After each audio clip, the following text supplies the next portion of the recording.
Family life was very lacking. I don't remember much of it because I think I spent a lot of time blocking a lot of it out. Been technically on my own since I was like 10. When I was 13, I got emancipated because it was more lucrative for my father. Yeah, so I had to find work. So I had somebody that was like a father figure to me, but he was also a bookie, and I ran numbers for him. People wouldn't always pay their debts, and so I would go with him, and we would get our money any means possible. It got to a point where beating somebody up was as easy as breathing, really. And because you lose you're numb to it. You get numb to it over time. It's no big deal. I ended up selling cars, and I was really good at that because I'm a master manipulator anyways, at that point in my life, because you had to be. If you're on the streets or this or that, you did what you had to do to survive no matter what. And at that point, I had met somebody, I got married, and I have two beautiful, beautiful children. Life was just kind of going along, we had the big house, nice car. I had some back problems, and I went to the doctor. I started taking pain medication, and yeah, I'm an extremist. I don't do anything halfway. And man, once I got that feeling, I did them all, and then some. As time went on, I lost my house. My significant other at that time, she ended up moving up to Wairika. So at this point, I have nothing left. Not even pictures, not even clothes, not even. And then I wasn't seeing the kids at all. So then I started smoking dope, meth. It covered the pain, At that point, I picked up dealing.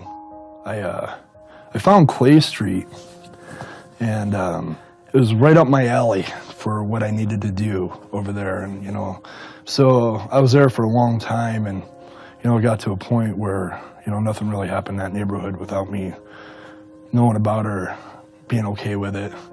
Ran into Bethel, the students were in that neighborhood. So I'd be running drugs all day long, most of the night, but for a good 2-3 hours, I'd end up over at the student's house, and there was, didn't matter to them, just didn't matter to them that what I was doing. They loved me fiercely,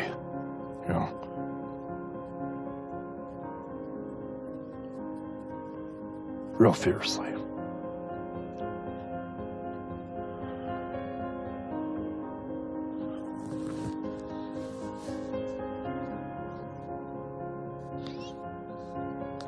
So then I tried to go to church with them, and yeah, I couldn't even sit through a worship service without just bawling. I would have to get up and leave. I had lost all hope that nothing was ever going to change, that I'd never see my children again, that I would never have anything again. So I had actually tried to stop doing drugs, and I couldn't do it. But they didn't condemn me either. They still loved me. And at that point, I had actually, because of them, I'd actually started going to my court dates. And I got I got sentenced. They told me that I was going to go to state prison. And and I got remanded right there.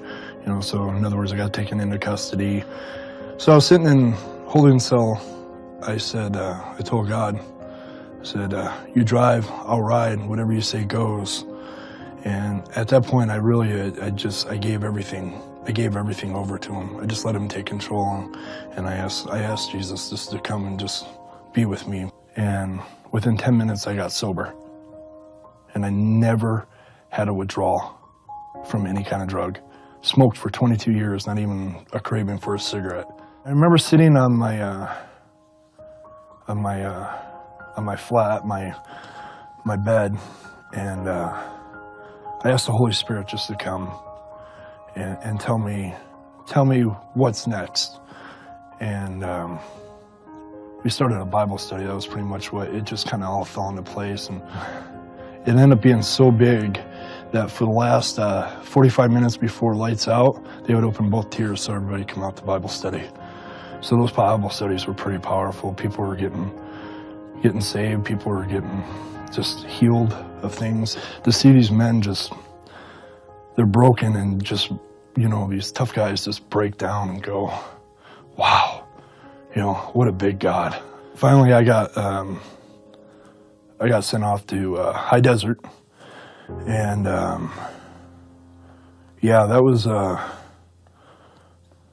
wasn't scared. I actually remember when we pulled up and getting out, we were at the gate. First time I've ever seen, you know, 12-foot high fences with razor sharp barbed wire all through it. And I looked at it and laughed and was excited to be there, because I knew that God wouldn't be sending me there unless he had something for me to do. I ended up spending so much time with God that I would literally feel the Holy Spirit walk next to me and whisper things in my ears. And about people, for myself. And we had a chapel in there that I volunteered at, and I ended up having a lot of favor with inmates and COs, because everything that I said that I walked the walk and talked the talk. I didn't stray from it.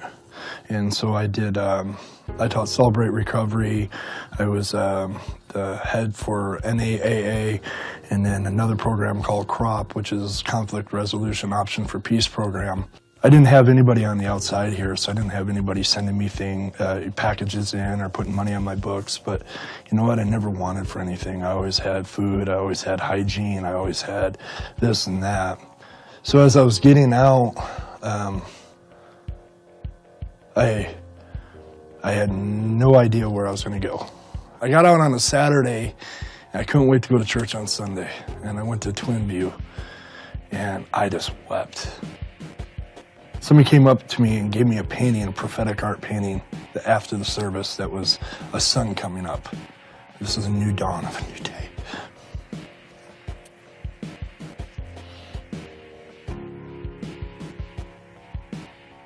I started volunteering as security, doing security there, and just absorbing everything that was around me.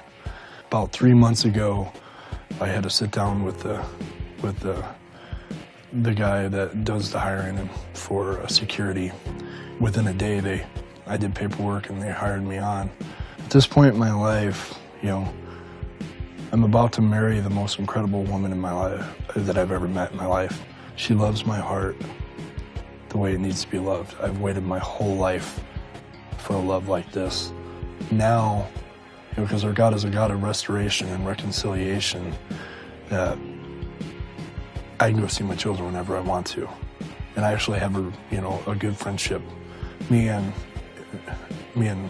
my ex-wife, we have a workable relationship, a talkable relationship. What I want to see is just the most unwanted wanted again.